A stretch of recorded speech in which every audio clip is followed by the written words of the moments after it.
তেঁতুল পাতা ধারাবাহিকের আজকের পর্বে ধারাবাহিকের শুরুতে আমরা খেয়ালিকে দেখতে পাই। সে ঘুমের ঘরে রতনকে ডাকছে। সে বলে, ছেলেটাকে আমার অনেক ভালো লেগেছে। এরপর খেয়ালি চোখ মেলে তাকিয়ে দেখে সে ঝিল্লির রুমে। তখন সে আরো খুশি হয়ে যায় এবং সে বলে, দেখো ঝিল্লি, আমি তোমার ঘর কিভাবে তছনছ করে দিই। এরপর খেয়ালিকে চুমকি ফোন করে। চুমকির ফোন পেয়েই খেয়ালি ভাবে সে হয়তো টাকার জন্য ফোন করেছে। তারপর সে ফোনটা ব্যাক করার পরই বলে, তোমাকে অনেক টাকা দিয়েছি, আবার যদি টাকার কথা বলো তাহলে আমি তোমাকে শেষ করে দেব। চুমকি বলে, অযথা হুমকি দিবেন না ম্যাডাম, এখন ঝামেলায় আমাকে ফেললেন বলেন তো? বাড়িতে এসে মানুষ খুশ করে যাচ্ছে।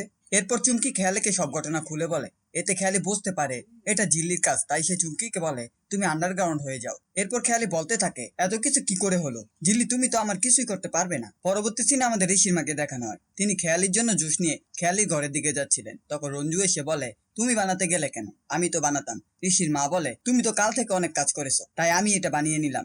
রঞ্জু বলে, এতদিন কাজ করতাম না তখন কথা শোনাতে, আর এখন কাজ করছি তাও কথা শোনাতে ছাড়ছো না। এসব বলে রঞ্জু এবং তার বৌদি হাসতে থাকে। এরপর সেখানে খেয়ালি চলে আসে এবং জিজ্ঞেস করে, এত হাসি কিসে? ভাইটা গম গম করছে। রঞ্জু বলে, তোমার জোশ নিয়ে যাচ্ছিলাম তো। তখন খেয়ালি জোশটা ফেলে দেয় এবং বলে, তোমরা আমাকে বোকা পেয়েছো? তখন ঋষির মা এগিয়ে এসে বলে, এসব কি বলছো? তোমাকে বোকা কেন ভাববো? খেয়ালি বলে, বেশি চালাকি করার চেষ্টা করো না। তোমরা আমাকে টুপি পরিয়ে এবারই সব খবর ঝিল্লির কানে দিয়েছো, এটা মনে হয় আমি জানি না। ঋষির মা বলে, তুমি ভুল বুঝছো। তুমি তো জানো আমি ঝিল্লিকে একদম পছন্দ করি না। ওই মেয়েটার জন্যই তো এত কিছু হয়েছে। এরপর খেয়ালি বলে, তুমি দারুণ অ্যাক্টিং করো আন্টি। তুমি একবার সাপের গালে চুমু খাও, একবার ব্যাঙের গালে চুমু খাও। তোমাকে বলেছিলাম না বেশি চালাকি করলে আমি তোমাকে গুলি করে দেব। এরপর রঞ্জু এগিয়ে এসে বলে, তুমি যা করছো এই শাস্তি তুমি একদিন ঠিকই পাবে। মরার সময় পানি পর্যন্ত পাবে না তুমি। এসব শুনে ঋষির মা আবারও খেয়ালির হয়ে কথা বলতে থাকে। তখন খেয়ালি তাকে থামিয়ে দিয়ে বলে, আমার সাথে একদম চালাকি করবে না। এরপর সে এক বালতি পানি ঋষির মার গায়ে ছুড়ে দেয়। এসব দেখে রঞ্জু ঝিল্লি এবং ঋষিকে সব জানানোর জন্য ফোন করতেই যাবে।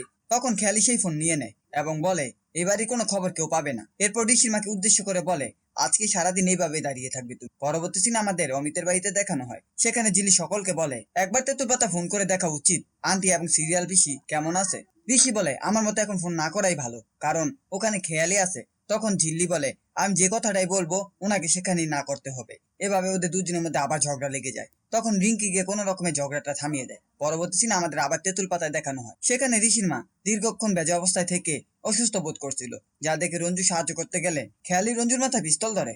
ঋষির মা খেয়ালিকে বলে, ওকে ছেড়ে দাও, ওকে মেরো না। রঞ্জু বলে, একটা প্রবাদ আছে, খেয়ালি জানো তো, পিপিলিকার পাখা গজায় মরিবার তরে, তোমারও পাখা গজিয়েছে মরার জন্য। ঋষি এবং ঝিল্লি যদি এসব জানতে পারে তাহলে তোমাকে শেষ করে দেবে। এরপর ঋষির মা হঠাৎ অজ্ঞান হয়ে যায়। তখন খেয়ালি রঞ্জুকে ছেড়ে দেয় দেখার জন্য যে সে বেঁচে আছে নাকি মরে গেছে। রঞ্জু ছুটে এসে ঋষির মাকে ডাকতে থাকে, কিন্তু তার কোনো সাড়া পায় না এবং রঞ্জু দেখে ঋষির মায়ের গায়ে প্রচন্ড জ্বর এসেছে। তখন সে তুতুলকে ডাকতে থাকে। শেষ দিন আমরা দেখতে পাই ঝিল্লি এবং বাকিরা নটবর কাকার দোকানে কচুরি এবং তরকারি খাচ্ছে, যা ঝিল্লির অনেক পছন্দের। ঝিল্লি খাচ্ছে এবং বলছে, আমি এরকম তরকারি অনেকবার করার চেষ্টা করেছিলাম কিন্তু পারিনি। এরপর ঋষি বলে, হ্যাঁ, এইসব আনহেলদি বাজে খাবার তো অনেক পছন্দই হবে। এইসব শুনে ঝিল্লি প্রতিশোধ নেওয়ার জন্য ঋষির খাবারের সাথে তার খাবারটা বদলে দেয়। এটা দেখে রিস্কি এবং তাতাই সেখান থেকে চলে যায়। ঋষি খাবারটা খেতেই যাবে, তখন সে বুঝতে পারে এটা তার খাবার নয়। তখন সে ঝিল্লির সাথে আবার ঝগড়া করতে থাকে। ঝিল্লি সেখান থেকে চলেই যেতে যাবে, তখন সে রিস্কির কোলে পড়ে যায়। এরপর সেখানে অমিত চলে আসে এবং তাদের এই কাণ্ড দেখে সে লজ্জা পেয়ে যায়। অমিত বলে, হোয়াইট বোর্ডটা এনেছি, এটা রাখবো না, নিয়ে চলে যাব। অমিতের কথা শুনে ঝিল্লি এবং ঋষি দুজনেই লজ্জা পেয়ে যায়। এই ছিল তেঁতুল পাতা ধারাবাহিকের আজকের আপডেট। ভিডিওটি ভালো লাগলে চ্যানেলটিকে সাবস্ক্রাইব করে পাশে থাকা বেল আইকনটি অন করুন।